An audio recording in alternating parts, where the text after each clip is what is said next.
Hey, everybody. Welcome to Away Games, a baseball podcast today. It's often a Cubs podcast. And I suppose the Cubs are part of Major League Baseball, so they will still be covered at some point today. But this is our annual Major League Baseball season preview. I'm Kevin McCaffrey. And look over there. It's another guy.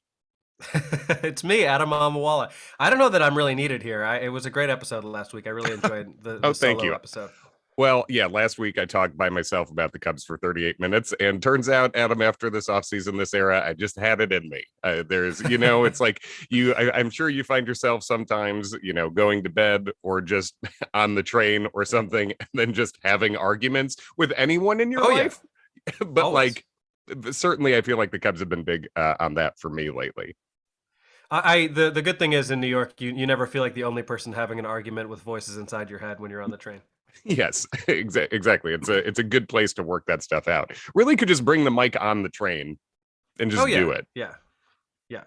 But if you want to hear the voices in our heads when we type them into our phones, you can follow us at Away Games Pod on Twitter and also Instagram. But Twitter's the bread and butter for Cubs baseball, is it not? I think so. Yeah, I'm not aware of the Cubs Instagram scene really. Besides the players, No. I don't know anyone else in the Insta community really. Yeah. But yeah, we are here to do the annual preview. This is baseball as a whole. Obviously, there has been a flurry of moves in the past month post lockout that have kind of probably shifted what our predictions would have been prior to the lockout ending. But yeah.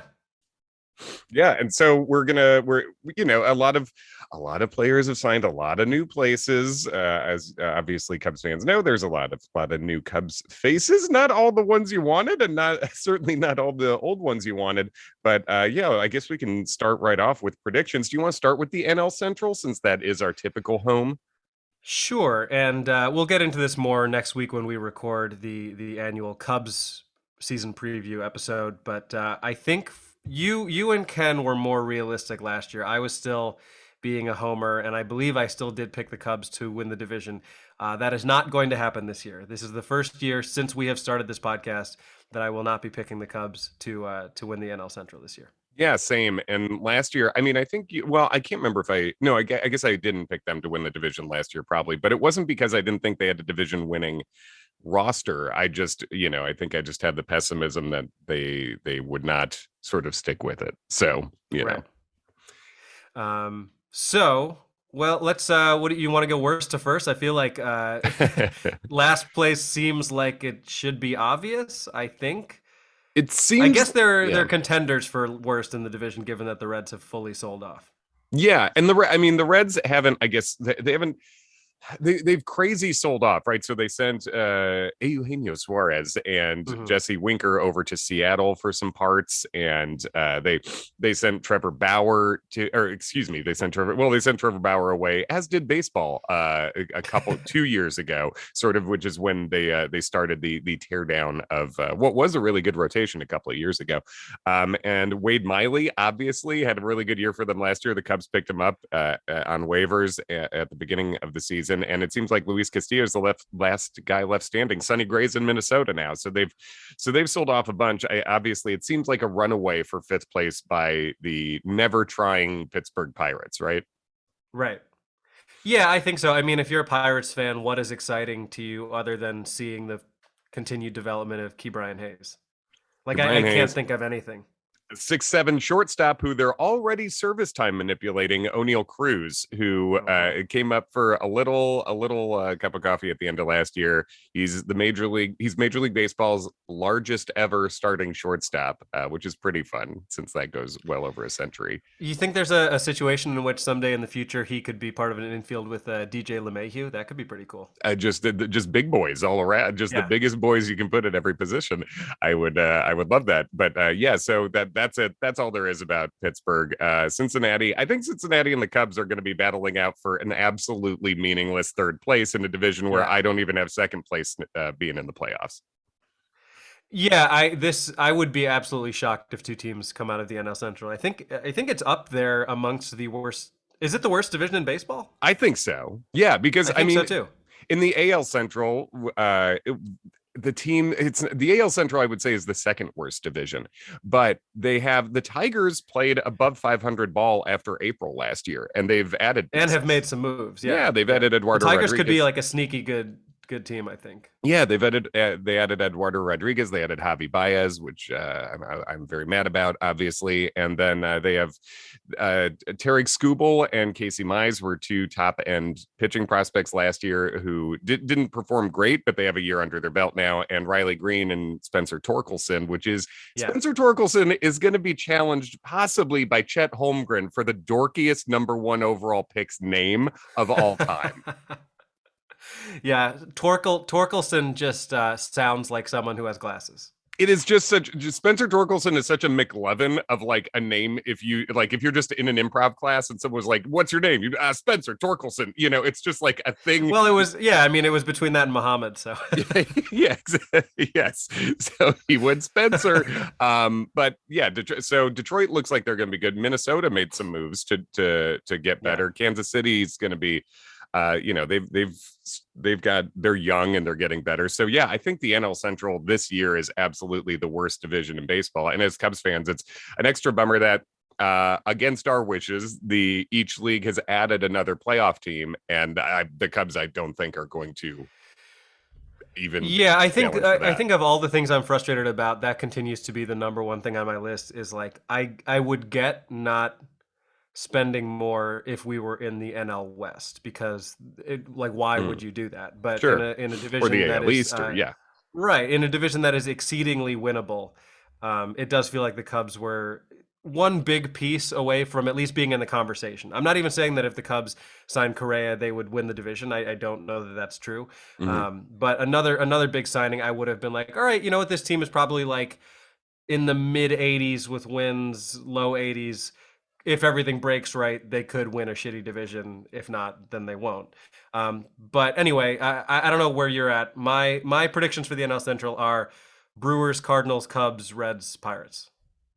Yeah, I think that's mine too. And for me, it's close races for 1 and it's close races for 3, basically. Because right. I think as it currently stands, I think the Cubs are better than the Reds for what it's worth. But I also, you look at how the Cubs have built their team and even how they're naming their starting rotation, where it seems like Justin Steele, one of the most promising homegrown pitchers that we could have, doesn't even look like he's going to open in the rotation because Drew Smiley's getting a spot. They've said Alec Mills is going to get a spot, which just all leads to, I mean, the only way that makes any sort of sense is if you're managing your younger pitchers' innings by having them begin in the bullpen and stretch to starting later after you trade the guys off midseason. So I think the Cubs they're just built to sell off again halfway through, so the second half is going to be real bad again, and then Cincinnati can challenge for the most meaningless third place in the Major League Baseball. Yeah, I mean, as I see it, the Brewers and Cardinals should both be between like 85 and 90 wins, and one of them will win the division. I think the Cubs and Reds will probably be in like the mid 70s, and the Pirates will probably lose 100 games again. Oh, yeah, I think so. And really, between the Brewers and the Cardinals, I flip-flop back and forth. The Cardinals have amazing defense basically everywhere. Their rotation is a little spotty. They signed Steven Matz, which is the amount of ground balls he gets is a great fit for that defense. But and they have more offense than Milwaukee, but Milwaukee just has so much pitching, where they obviously with Hader and Williams at the back of the bullpen is as good as it gets in the final 2 spots there, and then their big front 3 in the rotation with Burns and Woodruff and Peralta is crazy, and they have a prospect Ashby who could be starting or relieving, but is another really good arm. So it's basically, do you prefer elite defense or do you prefer elite pitching? And I guess I sided with pitching there. Yeah, and I do have to admit, and it genuinely pains me to say anything about the Cardinals doing something cool. It is kind of awesome for them that it lines up with the DH coming to the NL and gives them an opportunity to bring Pujols back for, I assume, one last year. Yeah, and it's one last year. And the main reason I was considering the Cardinals, great defense. And again, Milwaukee fans should be furious about them not spending on any real offense. They brought in Andrew McCutchen, Yeah. but which is okay, that's nice. But there's no reason they couldn't have gone out and gotten, and it as painful as it would have been for us, a bat like a Castellanos or a Schwarber. They should have paid money for a short-term big offensive weapon Yeah. in that roster. There's no excuse for them not to do it. Or And Nelson Cruz, even someone who you yeah, could get for like a year. that's a great call. Yes. These are all things that Milwaukee should have done, had the money to do. And as people were mad at Cubs ownership, Milwaukee fans should be so mad at their ownership, especially when they have a roster that you get it into the playoffs. They have three guys who can throw complete game shutouts on you, shut down back of the bullpen. That team can always make a run in the playoffs, and they just haven't been supported. But as you say, this being Pujols' last year, Wainwright and Yadi are also on the last year of their deal. So it would be weird. It just seems that if there's ever Cardinals devil magic time, it's the last year with all them together, right? So they'll be 80 and 82 and win the World Series. Is what you're telling me. I mean, maybe with that sixth spot. Yeah, that would be the perfect way for that group to go out. And speaking of Brewers fans who probably should be angry, I haven't checked in on Kato Kalin recently. I don't know if he's doing okay, but I'm sure he's not happy with the offseason. That would be my guess. Yeah, we will try to get him on. We probably could get him on the podcast, and maybe it's worth it. We'll see. But I love someone whose entire level of celebrity is just having been murder adjacent. Murder adjacent, and then a completely unhinged Milwaukee Brewers fan is such a bizarre bit of notoriety for that guy. But cool. So we got Brewers topping that division, going to the playoffs. Let's do the NL East next. What a spicy division that is. It is spicy. This is where I have my three teams coming out. I've got three. Okay. Now, would I be correct in assuming that would be Phillies, Mets, and Braves in some order? It is. I've got it Mets 1, Braves 2, Phillies 3. Yeah, I mean, that seems reasonable. I feel like the hardest team to predict in that division for me is the Nationals. Like, I just don't know what to expect from them. I mean, they got Nelson Cruz, but I think they're sort of doing a version of the Cubs where they're a big market team with a lot of money. They sold off the parts they had, the older players they had. They sold off Scherzer. They sold off Trey Turner. Obviously, he's not even an older player, but they seem to be rebuilding. So I have them pretty solidly in fourth and the Marlins in fifth. But the Mets just obviously spent a crazy amount of money bringing people in. The Braves are defending champions, and the Braves are good. They look really good. They're defending champs. I wish, just for the sake of baseball and stuff, that they kept Freddie Freeman, but Matt Olson is very good as well. That was a fine deal for them there. The Braves they didn't dominate the regular season last year, though. So I don't think. Yeah, but they also missed Acuna for a lot of that season. They missed Acuna for a lot of it, and I do, depending on what your belief is, swapping out Olson for Freeman could be a move in any direction, down, up, or even. But yeah, so I think the Mets and Braves I have certainly in the top two here, but if the Mets have any semblance of health, I like them to be one here. I've been going back and forth on this. I mean, I think the Marlins certainly will finish last, but they're not going to be bad. Like they did actually, against all odds, spend a little money this offseason. Like they signed Jorge Soler, which at the time I was like, that seems like an interesting signing. But just from his perspective, I mean, he's Cuban. Where would you rather be in the U.S. if you're Cuban than Miami? So that makes sense. Mm-hmm. They signed Avisail Garcia, I believe, and Sandy Alcantara is like probably one of the most exciting pitchers in baseball. They've got that whole young rotation is good. I mean, they have good starting pitching for sure. Right. And I don't see the East as being a division where there's going to be one team that's overwhelmingly bad, in the same way that like in the NL Central or in the AL East with the Orioles, there's going to be one team that's like unbelievably bad. My guess is that the Marlins finish last and still win between 75 and 80 games. I think the Nats are probably second to last. It's somewhere in that range as well. I'm going to go out on a limb here, and I'm actually going to predict the Phillies to shock everyone and win that division. But I do think that the Mets and Braves will also. I also see three teams coming out of that division. So we'll see. I think the Phillies keep being that team that's like right on the cusp, and I feel like adding Castellanos and Schwarber gets them over the hump if Bryce Harper plays anywhere near how he did last year and their pitching is fine. Yeah, and basically they're basically they have a very strong top of the rotation there, you know. The Right. first two pieces of Zach Wheeler's healthy. Him and Nola are very strong in that 1-2.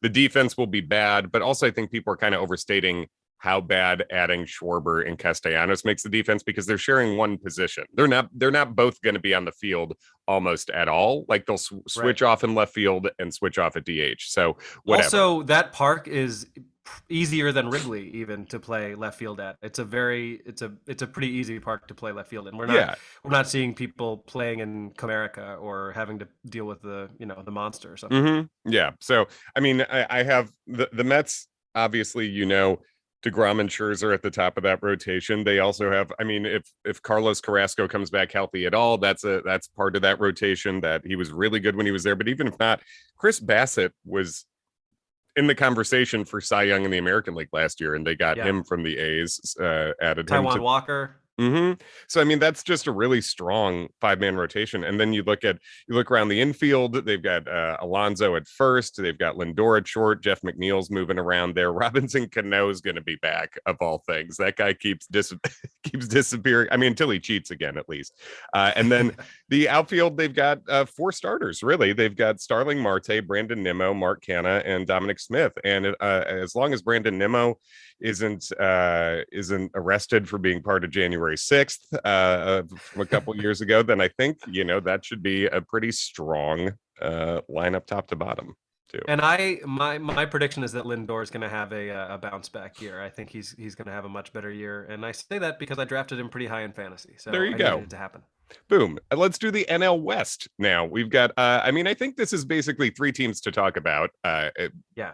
Right. I mean, the Diamondbacks are weird, but they won't be a part of this. Really, No. They should lose 100 games again, probably, right? Yeah, they just signed Ketel Marte to an extension, which is interesting. But there's them. There's the Rockies, who spent on Chris Bryant, which makes a lot of sense, and I think Chris Bryant could be really fun in fantasy this year with that park. But yeah, they're not going to really contend. It comes down to the Dodgers, Padres, and Giants.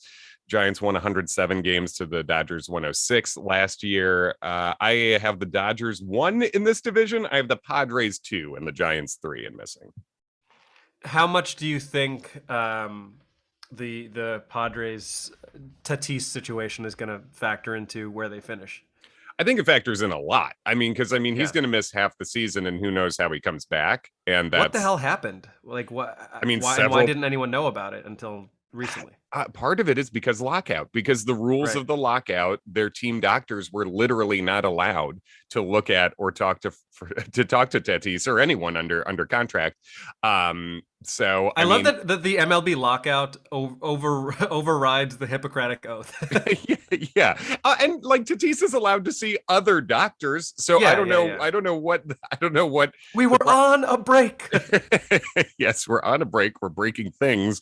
So I think that's going to hurt him a lot. I would be happy to see how much I'm underrating the Giants. I think the Giants are really smart. Farhan Zaidi is an amazing team president, team architect, really. But they did lose Buster Posey, who had a great year last year. They lost Kevin Gausman, although they replaced him with Carlos Rodon, who could be a wash, could be a step down. And they don't have Chris Bryant this year. So I just think everything went so right for the Giants last year, and everything went so right with guys who are so old, and they're all older. So I would love to be wrong about it, but I see them falling back as the Padres, besides Tatis, get healthier everywhere. Yeah, I certainly have the Dodgers at number 1 in that division. I think arguably the Giants were the biggest surprise in all of baseball last year. Would you agree? Yeah. Oh, yeah. Easily. I mean, I think they outperformed projections by literally a 20 record games, amount. Yeah. Yeah. But I think even going into last year, I don't think many projections had them for 87 wins. And it's crazy that a 20 game drop is 87, which probably still gets you into the playoffs. But yeah, what puts the Padres ahead of the Giants for you? I mean, I think Darvish bounces back a little bit in the rotation from how he was the second Yeah. half of that year. They have Clevenger back in the rotation as well. I don't think Blake Snell is going to be as bad as he was. So I think everything they added to the team last year is I think it maybe settles in a little bit more together Yeah. this year. Um, and yeah, I think I like their starting nine most days better than I like the Giants starting nine, even without Tatis. I think they're I mean, the pitching, the Padres have better names pitching. Logan Webb's amazing over in San Francisco, but San Yeah. Francisco does better with their pitching. So it's in terms of developing and getting the most out of them. So I think that'll be a close race for those two teams and the Phillies. I think are who I have bouncing around for those last two playoff spots. Yeah. Yeah, I mean, it's hard to envision a world where the Dodgers don't just kind of run away with that division. I think it's 105 wins again. Yeah. Yeah. A lot Um, would have to go wrong for them to not win 100 games, which is a genuinely crazy thing to say, but I believe it. Mm-hmm. Let's just go through the NL to see. I just have who I have in the final two and to the World Series, and I have Mets Dodgers in the final two there, and then I have the Mets going to the World Series. Ah, interesting. All right. I have the Dodgers going to and winning the World Series. Big surprise. Um, I didn't do my full bracket yet. I'm trying to think of who I think they would play. Um, I'm gonna stick with my underdog story, even though they're not that much of an underdog. Let's go Dodgers Phillies in I love it. upstairs. That's great. All right, let's move over to the American League. Let's do the weakest American League division two. We talked about a little bit already. I have the White Sox winning the Central, the Twins in second, and whatever from there, basically. Yeah, the only thing that interests me about the AL Central is if the Tigers end up being kind of this year's like Mariners sort of thing, where they're like close to a playoff spot, maybe somehow everything lines up, and they're the surprise of that division. But they have made some good moves, and I think they were already trending in the right direction. And they have Zach Short, so And we love Zach Short. I mean, they could make an infield out of basically literally all former Cub dudes because you've got Javi yeah, Baez, Jamer Candelario over at third base, who maybe led the majors in doubles or close to it last year. Candelario could be at third. Isaac Paredes was a Cubs prospect who was part of that Justin Wilson Avila trade, and Javi, obviously. So it's like they love their Cubs in that yeah. Detroit infield. Who is the worst team in that division? Is it the Guardians? Is it the Royals? I mean, it's not the Guardians until they sell off. They could absolutely sell off Bieber and Ramirez halfway through the Yeah, year. And if you sell off an MVP candidate and MVP semi favorite and a Cy Young semi favorite, I think then the Guardians could be the worst team in that division. They just coach up their pitching so well. I'm hesitant to say it's them. I think it's probably still the Royals, but the Royals aren't. I mean, the Royals aren't going to be awful though. You look at the roster and there's more interesting guys there than you think, and they have possibly an American League Rookie of the Year favorite in Bobby Witt Jr., who's going to be up as well. And then they just have a sea of like possible middle infield athletic dudes between yeah. him, Mondesi, who's been a disappointment, Lopez, who came up and showed last year, and Whit Merrifield, the guy, the Brian Roberts Award winner for rumored to the Cubs for every year over the last 10 years without ever going. Yep. I do like Merrifield a lot, though. Yeah, he's fun. He's good. And I think he'll probably play a good amount of outfield this year. But yeah, I have, the Twins got Sonny Gray. The Twins made that deal with the Yankees. They got Giovanni Urshela, who's, I think, a good piece for them. They have Gary Sanchez catching slash And of DHing. course, Correa. And Correa, and they signed Correa. And so the rotation is weak, I think, in Minnesota, but the lineup's kind of cool, and they have some. Alex Kirilloff is an exciting prospect with the bat too. So yeah, it's an interesting.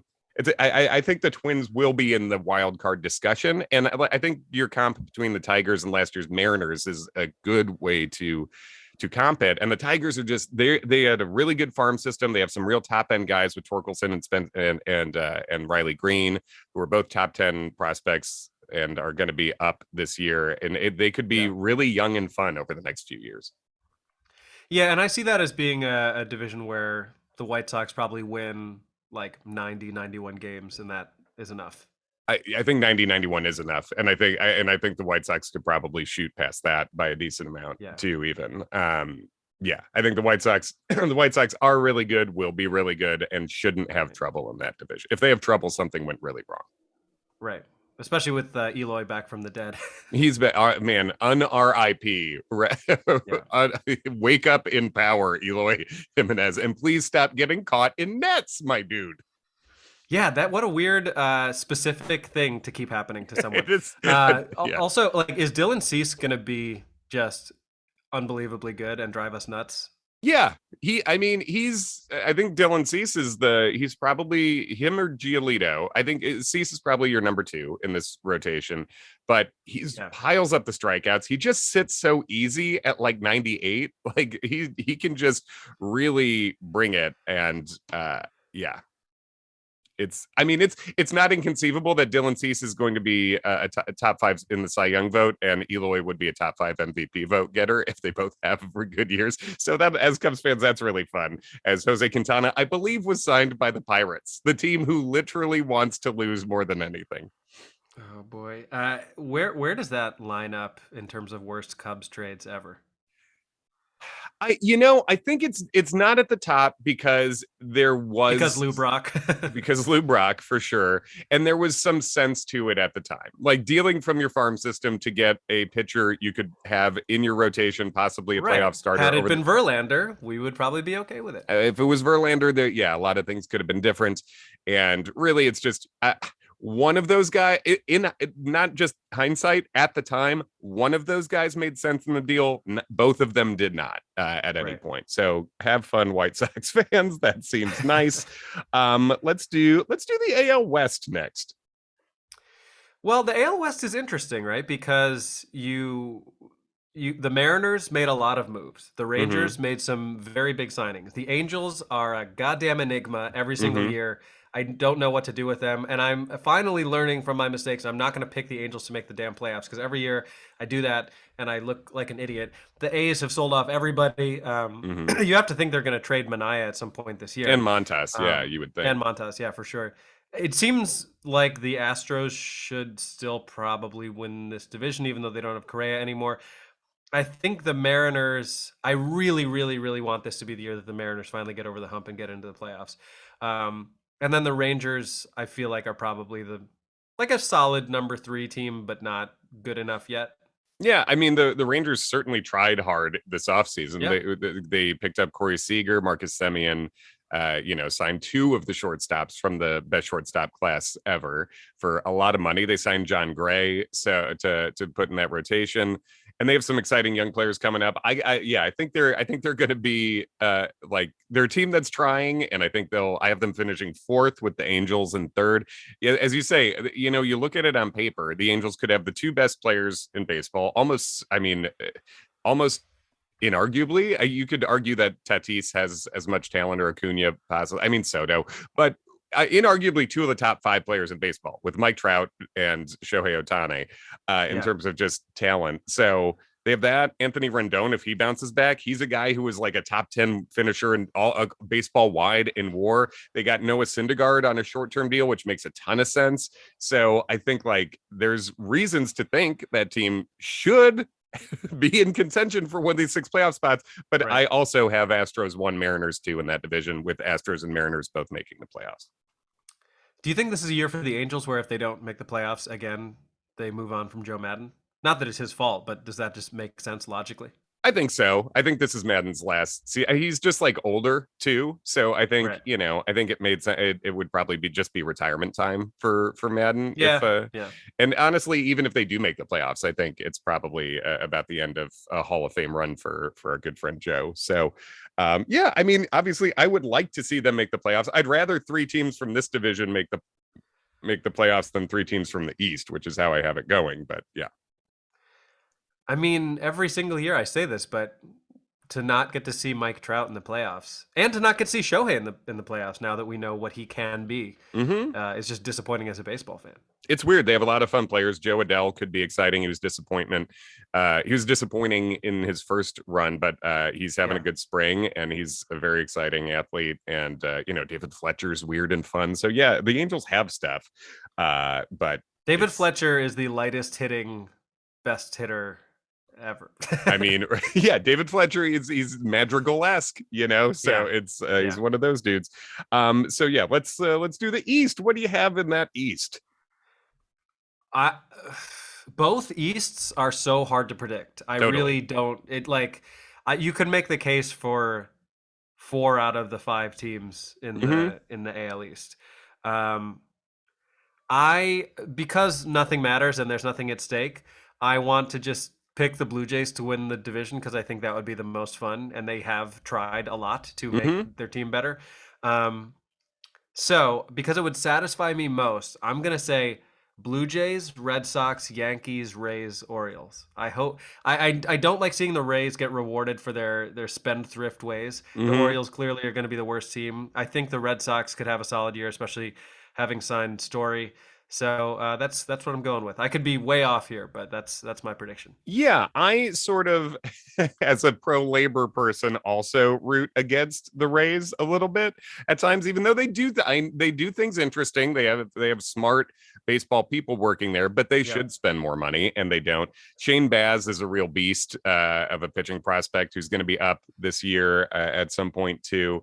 So, I mean, they're going to reload there. Obviously, a full season of Wander Franco is going to be a lot of fun as Yeah. well. So the Rays have stuff going on. I basically had the Rays and Red Sox fighting for the third position there, and the Rays and Red Sox as also the last playoff team there. And I think I'm landing on the Red Sox for now. Although I mean it's underrating the Rays is as stupid as overrating the Angels because you can just do it every year. But looking on paper, I'm just not super impressed by that lineup. And by the The same Rays token, lineup or the Rays. yeah. Yeah. And I am obviously really impressed by the Blue Jays lineup. And I think there's even, obviously, we know like Vlad is there. They got Matt Chapman in to play third, which Yeah. is amazing. Bo Bichette's there. He's a lot of fun. I think even it's sort of underrated that like George Springer should be back and healthy too. Their big Right. signing for last year. So it's just they've got a great prospect behind the plate too, and some George fun pitch. Springer's like the forgotten part of the Astros. Like he's like the Harrison Barnes of the Astros. Yeah, it's a good comp, and like he's really good. So Yeah. Teoscar Hernandez is good. So I have Blue Jays 1, Yankees 2, Red Sox 3 as the Hey, we're playoff both picking teams. the Blue Jays. I like it. Yeah, I hope so. And then I've got the White Sox and Blue Jays as the final two in the American League, and the White Sox winning. Interesting. Okay. I think I have. Hmm. Yeah, I think I hate the Astros have just proven themselves to be very good in the playoffs, which really bothers me. Yeah, and I'm Verlander's gonna back. go. Yeah. Yeah, I'm gonna go Astros, Blue Jays. We're gonna have a little Blue World Series. We're gonna have a Okay. Dodgers, Blue Jays World Series. The Dodgers win. How about that?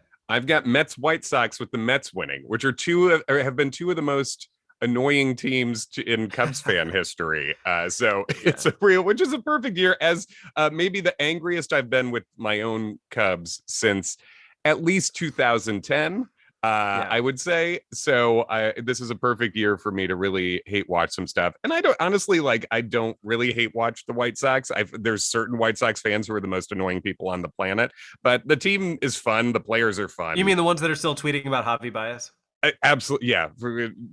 Which there are plenty. I can't. Yeah. This is really the test. I've always said if you want to read about the Cubs, follow White Sox Twitter.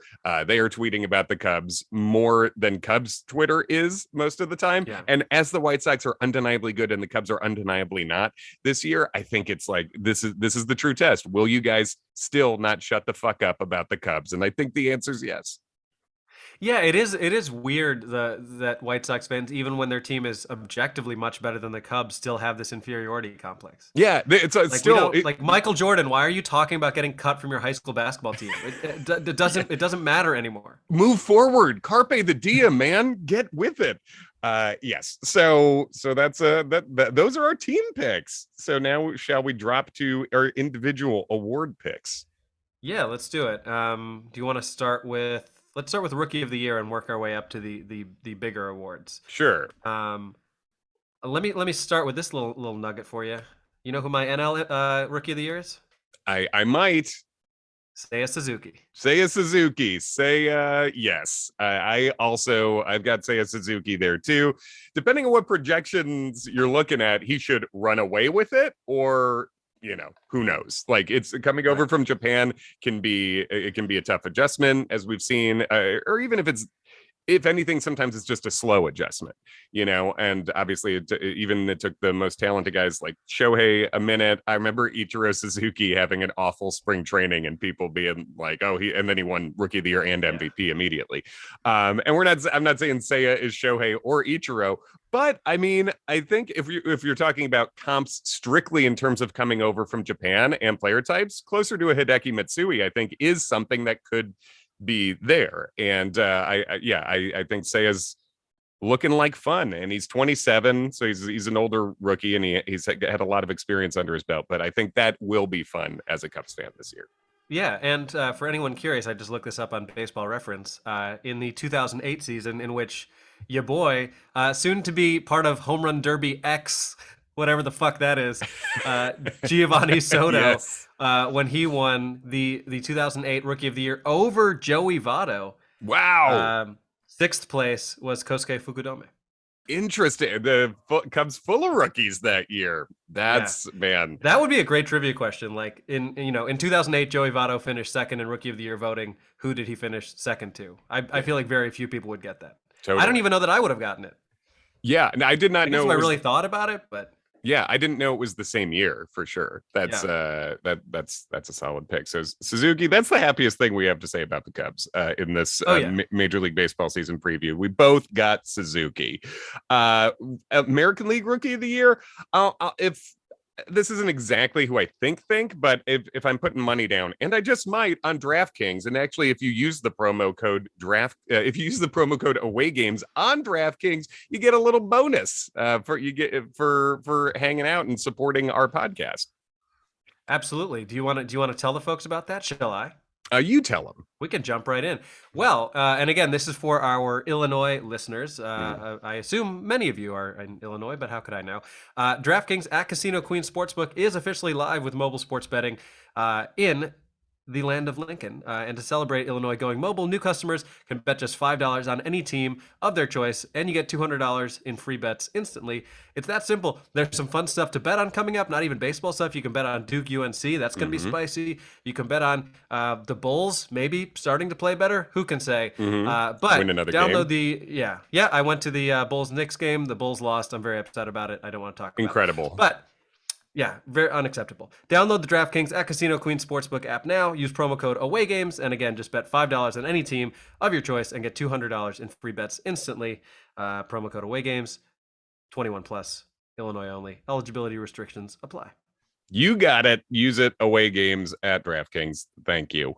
But all that being said, who are you going to bet on to win the AL Rookie of the Year on DraftKings? Julio Rodriguez of the Seattle Mariners, who I think his playing time is less guaranteed than the other guy I was considering, which is Bobby Witt, Bobby Witt Jr. of the Royals, who seems like he's going to start in the majors day one with the team leader, Kansas City's team leader, Dayton Moore. I forget if he's officially a general manager or team president, but whatever the equivalent of that is the most anti-service time manipulation executive in baseball. So I love that. Simply love that for him, for us, and all that. So Bobby Witt's going to be up day one, get a lot of playing time, but Julio Rodriguez, I think, can be really special, and his odds are a little longer. So that's why I would drop the money on Julio. I am going with the aforementioned nerdiest name in baseball, Spencer Torkelson. Torque me. Spencer Torkelson. he can sit over there at first base and possibly put up some pretty nice offensive numbers. I think that's I think Witt is probably the safest bet. I don't know. I haven't looked at the betting odds. I would assume that Witt is probably close to the top in terms of most likely to win AL Rookie of the Year, right? Yeah, power steals guy for sure. I mean, he could very reasonably have a 2020 season this season, and he could be a 30-30 guy down the road, I think. Obviously his dad was a major leaguer. He was a top draft pick, top talent, and he's ready to go. So that should be a fun guy to watch in Kansas City. I'll say we could do Cy Young next, and I'll tell you, my National League Cy Young is Jacob deGrom, and that's also my National League MVP because I think if he plays the full year, I think, or something close to the full year, you give me 20. I think if he starts 26 games, I think he could be both your MVP and your Cy Young. And also, and I think that's a good pick for him to be the MVP as well, because it is a year where arguably the best player in the NL will be on a shit team. Like, it's hard to give Juan Soto the NL MVP if the Nationals win 76 games. Which is not to say that Acuna couldn't have a great season, or Matt Olson or anyone else, but I think that's a good pick. I also had DeGrom as my Cy Young. It scares me a little bit hearing about some of the injury issues that he has. Like, I feel like, unfortunately, that could be trending towards some sort of like season-ending or career-threatening injury. I really hope it doesn't go that way. I have no love for the Mets, but just as someone who appreciates greatness, I mean, having been, I forget if you were at that game last year, but I was convinced that Jacob deGrom was going to throw a perfect game against the Cubs after the first 3 innings of that game. Exactly. I mean, I think as we say, in the first inning or two, it felt like, he might throw a perfect game and break the strikeout record against this. And get 5 hits. Yes. He lined a single up the middle, right? As well. He's a freak. So I'm rooting for him to stay at least reasonably healthy. And I think this is a year where that trio of exciting young players generational talents who came up around the same time, Acuna, Soto, and Tatis, they're all kind of knocked for different reasons. Acuna's coming back from injury, is going to miss time at the beginning of the year. Tatis is missing half the year, and Soto's on a shit team. So I think if I could find online just to bet that the MVP will be a pitcher and get longer odds on that, I would love to do it this year for that. So who's your American AL Cy Young? I have Justin Verlander. I think this is going to be one final year of dominance from Verlander. I think that's a fun pick. I am going with a longer shot here too. A guy who's on a contract year and has all the talent in the world and all the motivation to be as good as he can possibly be. I'm going to take Noah Syndergaard with some long odds. Fun. That would be a fun bet. You should do that. So I got Syndergaard there to just go balls out this year with the Angels. Because you look at the other AL guys, and it's not like a ton of really exciting names. It's like the favorites you have are like Garrett Cole, who's struggled with once some sticky stuff went away a little bit.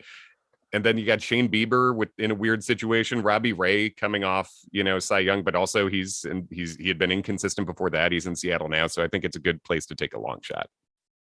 Yeah, that's a good point. I'm trying to think of who else would even be up there in the conversation. Do you think Garrett Cole and Josh Donaldson have made up? I mean, not fully. I think they don't like each other, but I don't think they're going to fight in the dugout physically, but they talked. I heard Garrett Cole talking about having had a conversation with him, and it didn't sound like he was happy with him, but I think they will coexist. Yeah. All right. Well, you've already shared your NL MVP. I was kind of torn here. I do think that it could be. Frankly, I'm probably not giving Bryce Harper enough respect to think that he would repeat.